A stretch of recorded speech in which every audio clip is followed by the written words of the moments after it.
All right. Hey, what's going on? I'm back again, 2 days in a row. I didn't expect that, but here I am. Welcome back, or if it's your first time, welcome for the first time to Making Mind. This is my podcast where I am documenting my knowledge to the computer, and I'm also transmitting it to you, the listener, and I'm glad you're here. So what am I going to talk about today? Well, I just remembered. Before I get started, I want to give a shout out to two people that really inspired me to do this podcast.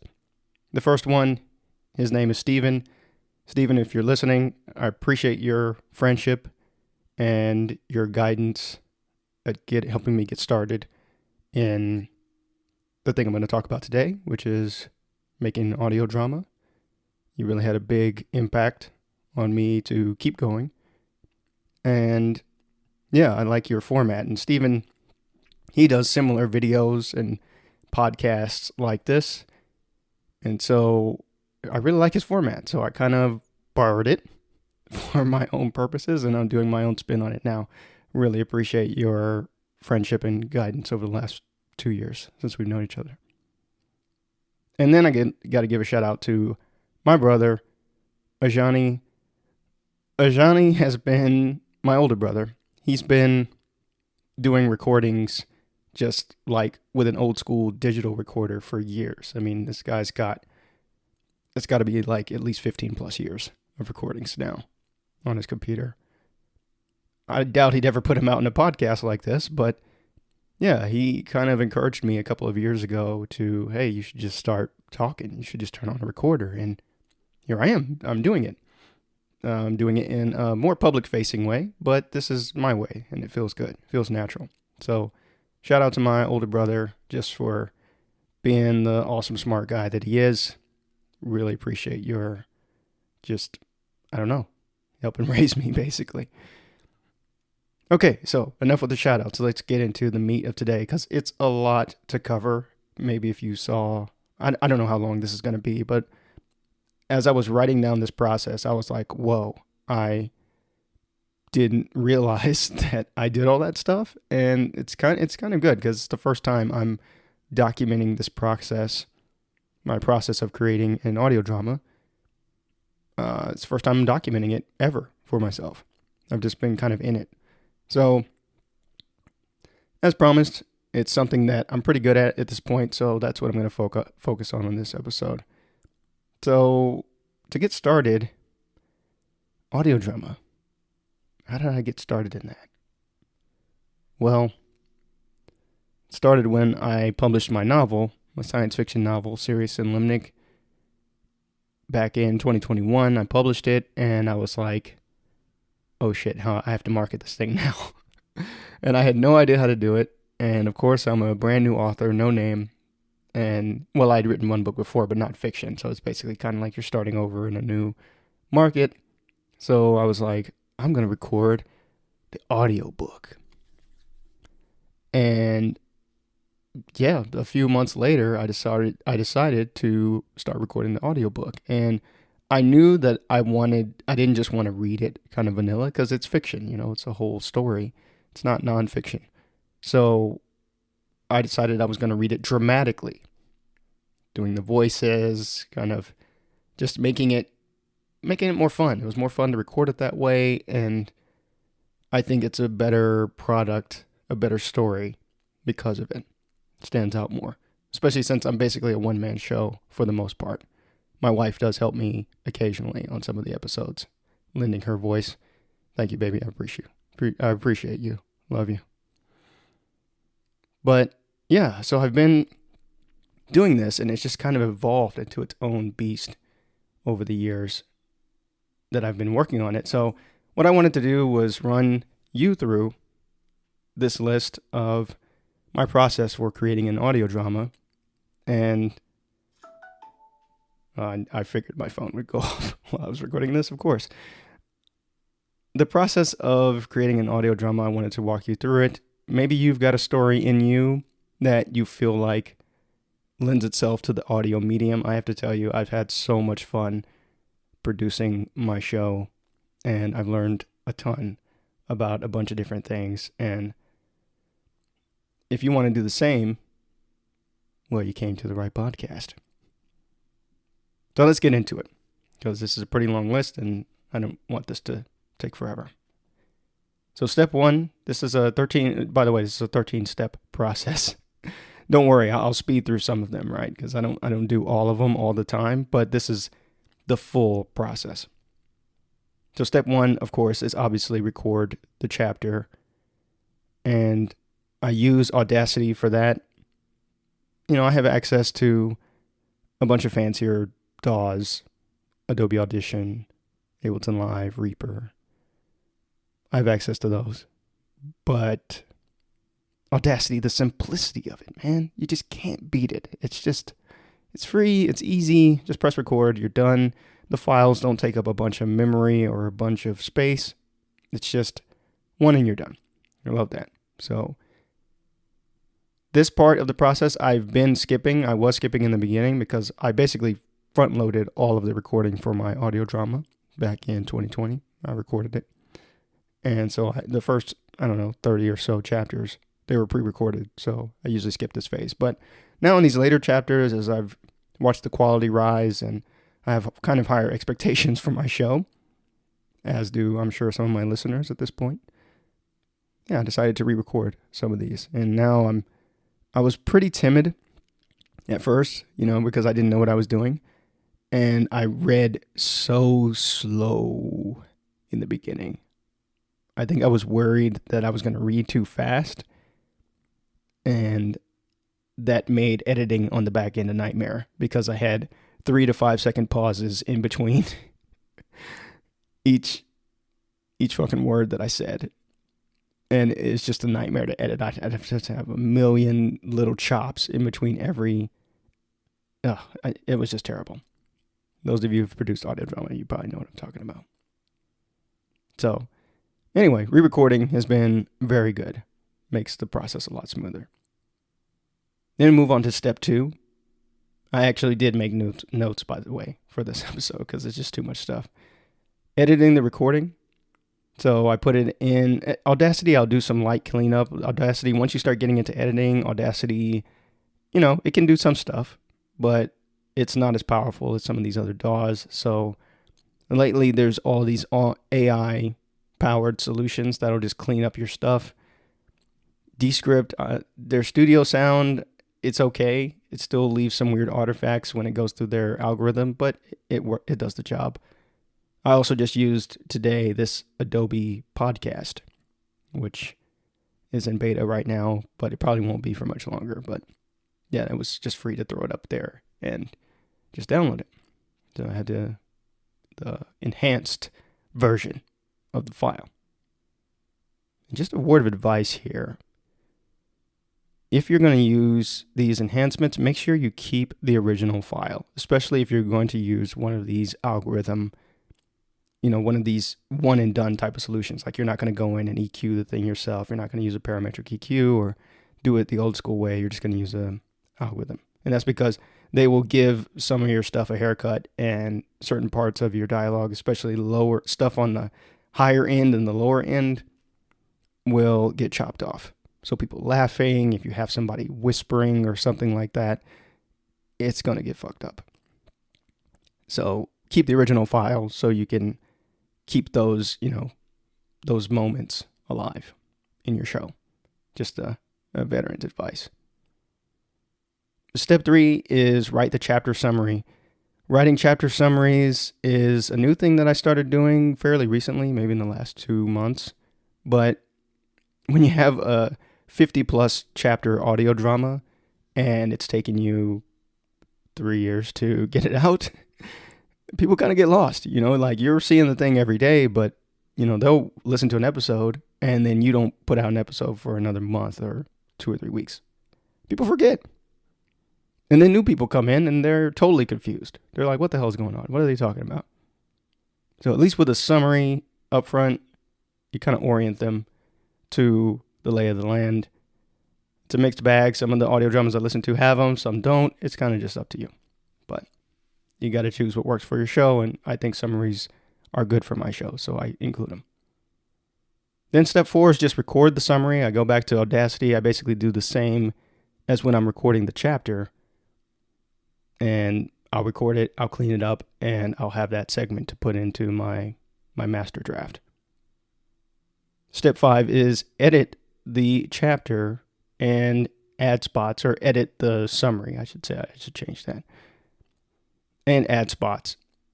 Man, I go back and forth with ads. And I don't have any sponsors for my show as of this recording.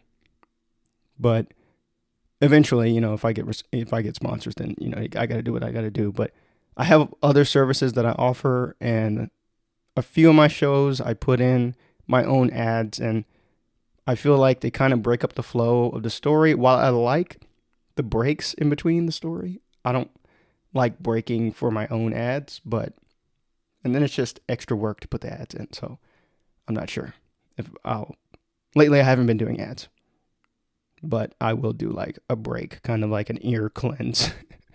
Is that what it's called? I don't know if it's an ear cleanse, but yeah, I think it's helpful. So that's step 5.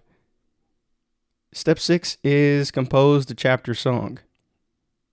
So as I mentioned in the first episode, I'm a musician. And the only reason I became a musician is because of my podcast. 2 years ago, I decided, man, this podcast is cool, but it's a little quiet. I wish I had some music. So I looked into how do you put your music in a podcast, or how do you get music in your podcast and licensing, and then I ran up against that wall. That wall of, basically you got to watch out for legal trouble and copyright issues and blah, blah, blah, blah, blah. And so I was like, okay, I think it's better if I just make my own music. Even at the time, I had no idea how to compose music. And I just kind of didn't stop. That was a little over 2 years ago. And now I'm proud to say I've put out nearly 50 songs. My next song will be my 50th. And of course, I've gotten better at it. The songs have improved. If you want to, I'll put a link into the show notes of this episode. You can go to my SoundCloud and judge for yourself. But it's been a lot of fun. I promised, I wrote to myself in my notes, don't talk about music, because that's a whole nother episode, talking about my music production process. That's a whole sub process, which it'll make it too long if I go into it. But that's step 6. I've been doing a song for pretty much every chapter in this podcast, and I've grown because of it, and I really enjoy doing it, even though it is a huge bottleneck in my process, because I think my fastest time is doing it in 2 days, getting a song out, and the longest I've taken is like 2 weeks. It adds so much time, but I like that that's kind of an element of my self-produced podcast, is that listeners know you're going to get a new song in each episode. And I like having that as kind of a signature move, if you will. Step 7 is where the real work begins. If all of these other steps weren't real work, I don't consider myself starting until I get to step 7, which is putting everything that I've told you, the summary, the episode itself, and the music into Ableton Live. That's my DAW of choice, my digital audio workstation of choice. And I start editing there. I like Ableton because I'm composing my music in there. And so that allows me to, if I want just like a quick, just sound design, like musical sound design for like a transition or something small, then I can quickly put it together and it can just go seamlessly into my show since I'm already producing it there. It also allows me to take stems from my songs and then use them, kind of remix them in different ways to fit different moments in the story. So I like that flexibility that it gives me. But I didn't start out with Ableton. When I started with GarageBand, good old GarageBand. It got me far. But eventually I moved on to Reaper. Reaper was good. Reaper is just, it can be a little confusing, a little tough to just learn the ropes. It took me several months to really get comfortable with Reaper. And then then I moved, and then I had to rearrange my files, and then I got a new computer. So it was just kind of a nightmare. So then I kind of settled on Ableton Live. But in that first draft, I do my editing. I'll do my sound design kind of as I go. I just kind of go along, and then I'll chop different voices up. I'll put them in different tracks. I'll do my mixing and most of the mixing as I go. So I'm EQing stuff, I'm panning stuff as I'm going. I know some people are like, don't mix while you're, this is kind of a musician type of ism, but not mixing while you're creating stuff. But for Audiodrama, for me, I find that as I go, I like to mix, and then I'll have close to like the 90% by the time I get to the end. And this can take, depends on the length of the episode, depends on the sound design load that I've got to carry. But it could take days, weeks. These last 2 episodes that I put out just yesterday took weeks because there was a lot of sound design in there. Then I move on to step 8, which is a first listen through. This is a step I usually skip. Probably shouldn't skip it, but it's probably good to listen before you render, because rendering can take a while, and it's kind of a waste of time, especially if it's like a glaring mistake. But if I skip that, then I'll move on to step 9, which is listen to the draft on headphones. And I didn't used to do this. This was kind of one of those quality control things that I didn't learn until years in, maybe a year into producing my show. But yeah, it really helps to go for a drive or go for a walk or just listen to it outside of your DAW. Listen to it as if you're a real listener, because most people don't listen with studio quality headphones and a nice audio setup, nice juicy interface. They don't have it. You have it. You're the producer, of course. Your stuff's a little bit higher level. Most people, they got AirPods or they got wired headphones or whatever that barely work or something like that. So yeah, try and do that, and then I will come back. That's step 10. Come back to the DAW, fix the errors, and then render the final master. And we're still not done. Step 11 is where I'm finally getting to the showcase side of the episode. The technical stuff's done. I've got my final MP3. I also get a WAV file. And then I'll go and create my episode cover for the episode. Now, in the beginning, all I had was my book cover. And I just used my book cover for probably over half of the podcast. And that was fine. That was all I had, and it, no problem. But I felt like once I started making my own images and things to go with the episodes, I just couldn't turn back, just because it just adds that extra standout, when you see it in Spotify or something like that. I don't know. I like seeing it. I don't know what other people think about it. So for that, I use Midjourney. I do use AI art for this. The very first one I did, I used a stock image. But after that one, I shortly found AI image generators, and I started using that. And that's been cool too, because this allowed me to learn like the prompting. And I know this is controversial to some people. I know some of you are like, AI image generators, what are you doing?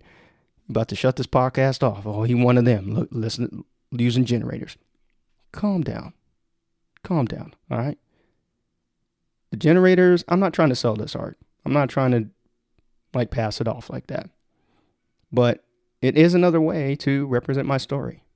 It's another way, another just dimension of it. And I like that. I like that it does just give that extra flavor, like I said. So I'll take images from Midjourney that I create, and then I'll put them into Canva, and then I'll use Canva to put my title and put the episode title on it. That stuff. Finalize it.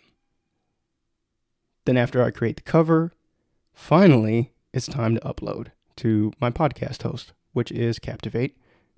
I've been with Captivate for a little over 2 years now. I started with Castos, and then maybe they've gotten better, but I didn't really care for their interface. But Captivate's been great. Really like it. No problems there. And then the final step, probably the step after, you've gone through all this, you're like, man, this is so long. Marketing. I may send out the episode to my email list or put out something on Twitter, put out something on Facebook, YouTube. Those are my main ones. And then I'm done. See, that wasn't too bad. How much time are we at? Am I at? Oh, man, I'm already at 20 minutes. Okay, that's fine. I thought it was going to take longer. So I have some advice for you. If you listen to this and you're like, cool, and you're really interested in doing an audio drama, let me give you some advice. So mistakes that I've learned the hard way, right? First of all, don't copy my process. I mean, that's what I did in the beginning because that's all you know.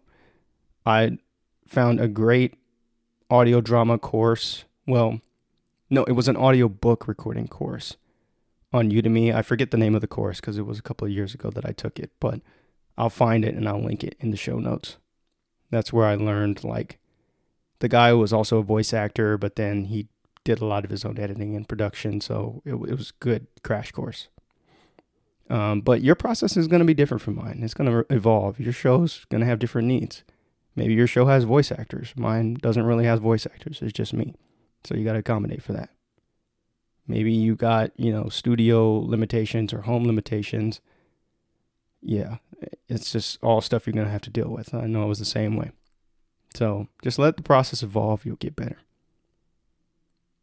Second thing is, don't strive for perfection in the beginning. Your first few episodes, they probably just ain't going to turn out the way you want them to, the way you hear them in your head, the way you expect them to. That's all right. Put it out anyway. Put it out. You don't know. Maybe somebody will like the story. Because what we forget as producers, or what I forget, is that people are, unlike me, people don't know the story. So they're hopefully, I hope they're paying attention to the story and not, is the sound effect pan too much? Is there too much reverb? Is there too much compression here? I'm pretty sure most people aren't thinking about that, unless they're also audio drama producers as well. So I think that's what that you can forget. We forget when we're so deep into the production process that there's people out there actually enjoying the story. What a concept. And just remind yourself that next time you get caught up on which plugin do I use, or how much compression, or should I use sidechain here, and how much fade. People don't care.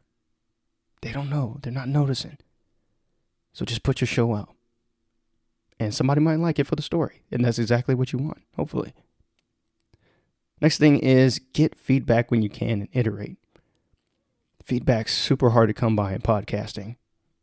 Man, I've tried so many tricks in the book. I've done mid-roll. I've done surveys. I've done Zoom calls. Man, it's just hard. Doing video and doing YouTube is easier because, they can just comment right there. But I know it's getting better, but as of this recording, it's still not there yet. It's probably one of the hardest mediums to get feedback. Writing, much easier to get feedback than it is with my podcast. It's just, and I thought about it, it's the way people consume podcasts, right? Most of the time, you think about it, most of the time you consume a podcast or you listen to one, you're doing something else. Podcast is usually like a side. It doesn't command your attention like a video or like a video game or like a movie. You're usually cleaning up around the house. You're doing the dishes. You're on a long drive. You're on the shitter. That's the way we listen to podcasts. Most people do. Very few people that I know sit down and get the glass of wine out, get the coffee out, and then just do nothing else and listen to a podcast. If that's you, you're totally rare. And I hope you listen to my podcast when you're doing that. Give my podcast a spin while you're sitting down having your wine or your coffee or your beer or whatever. That would be nice. But anyway, it's hard to get feedback out there. So when you do get it, make sure you Granted, it's not like a personal attack or something stupid like, how people can be nowadays. They'll just attack you on anything. Your mic is terrible, get a new mic or something, something like that. Like, if it's some like thoughtful feedback and you're like, man, I could really improve on that, then take it and do better next time. Do it differently. Your show will get better. Last piece of advice is listen to your old episodes occasionally and just see how far you come. When I listen to some of my episodes, even from earlier this year, it's April when I'm recording this. So even ones from January, I hear stuff and I'm like, man, I wouldn't do that today. I would have caught that. Or I could have done this better, or this is too loud, or I can't hear this, or this sound effect is a little off. Yeah. So just constantly remind yourself that you're getting better. And that's it. I made it through. It only took 25 minutes. So I hope you enjoyed this kind of walk through my audio drama process. I know this is a pretty niche thing. So, this podcast is niche. So whatever. If you're listening to this, I hope you enjoyed it. Make sure you subscribe to YouTube or the podcast if you're listening to this on Spotify or something. If you are riding your bike or something like that, then, remember when you get to wherever you're going to stop and then give your boy a shout out. My name is Keith Hayden. You can find me on Twitter at KH_author. Then there's my website, keithhayden.net, where you can find all my stuff, including these. I'm going to start putting these out as blog posts, basically, and including the audio in there and the video, so you can enjoy it there if you want to. So thanks for tuning in to this episode of Making Mind. Next time, well, I'm not sure what I'm going to talk about next time. I'll talk about something else. Have a great day.